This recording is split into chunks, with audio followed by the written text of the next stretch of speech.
Imagine a child born in a small village. Let's call him X. X lives in a fairly large house, but it has no windows, and he's not allowed to leave. His parents provide him with all the food, water, attention, and love that he requires. They're nurturing people who teach him everything they feel he needs to grow successfully in their house. They explain to X from a very young age that the food he eats comes from a mysterious ogre who lives in a cave outside. They explain that the ogre conjures the food up magically and gives it to them to bring back to cook to the family. The ogre is described as having muscular build, large fangs, and claws. X doesn't know any better. How could he? His ignorance binds him to belief, and the longer he lives and eats and grows from that food, his mind is robbed of the possibility that this food comes from any other source. What's more is that X does have friends and knows other adults from the village beyond his parents. There are all these people who walk into X's house and are very kind to him. They too reinforce the myth of the friendly food-producing ogre. They've never seen it themselves, but they do have the audacity to teach the ogre's presence to X as if it were fact. Why would he disagree? Why would a young child who's been given love, food, and attention from multiple, otherwise verifiable, reliable sources need to question that information? We're talking about the same people who warned him not to touch the hot stove or to guzzle his frosty beverage too quickly. When he disregarded claims like that, he's been punished not by them, but by the burn on his hand or the brain freeze in his head. Perhaps, one day, one of X's friends suggests that the ogre isn't real. What might his initial reaction be?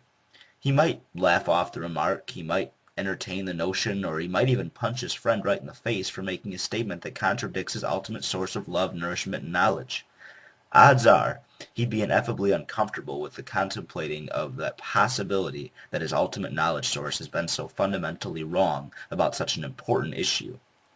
If they were wrong about something like that, then what reason is there to believe that any other fiber of knowledge in his brain is true? The first questioning of an ultimate knowledge source can be incredibly frightening, and humans faced with insurmountable fear are typically reduced to a fight or flight reaction. The simplest resolution is to write off the source of the question as insane or invalid and go on living in a blissful, unquestioning fashion. Perhaps that seed of doubt slowly grows in X's mind, as time goes on, blossoming with him into young adulthood, just enough for him to at least put the ogre claim to a test. It's most likely that he doesn't wish to test it in the interest of disproving it, but rather in the interest of confirming it. He would want so badly to know for sure that the one source of all his intelligence is 100% accurate, especially on an issue as important as the source of all his energy.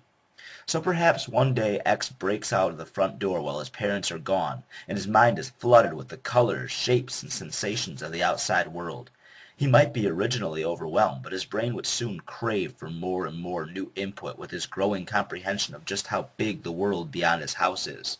He might sprint from place to place, absorbing new information and eventually stumbling upon a local farm, seeing some familiar things. X might be very confused to see vegetables that he believed were conjured up from some magic ogre, sprouting in different sizes from green stalks in the ground. He might be overwhelmed to see such a large plot of land designated for this sole purpose that he believed to this point that only happened in a cave.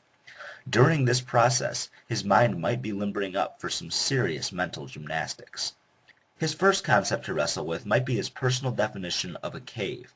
Perhaps he can expand the definition of cave well enough to see it as being one large hole in a wall of rock, or a series of small holes in the ground. Well, that was easy enough. Perhaps what his parents meant by ogre was that farmer over there who's working very hard to nurture his food, and maybe that's the magical part. X might talk to that farmer about where this food comes from, and it might be the first person to give him an honest answer on the matter in his entire life. But maybe the magic his parents described wasn't an instant production out of nothing like what he's imagined. Surely the process the farmer would describe of turning a small seed into a flourishing plant is nothing short of magical as well. After subtly observing the farmer's fingers and teeth, X's eyes might desperately search the farm until finding scythes, threshers, and harvesters with curving blades that he can consider the symbolic representation of the ogre's large fangs and claws. Just like that, the mental gymnastics are complete. His brain's legs are shaking, but it has stuck the landing.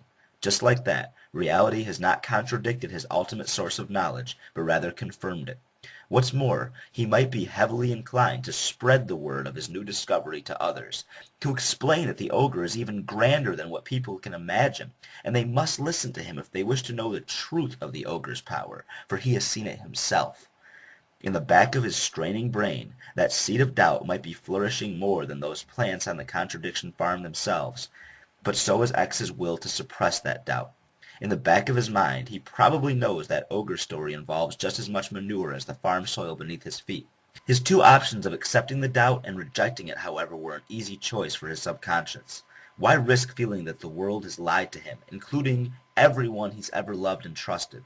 Why risk feeling completely alone or questioning the primary source for all the knowledge in his brain? The only reward for all that risk is the potential for truth. For many people, in comparison to the comfort of conformity and the confirmation of the current belief system they hold, truth just doesn't sound that appetizing.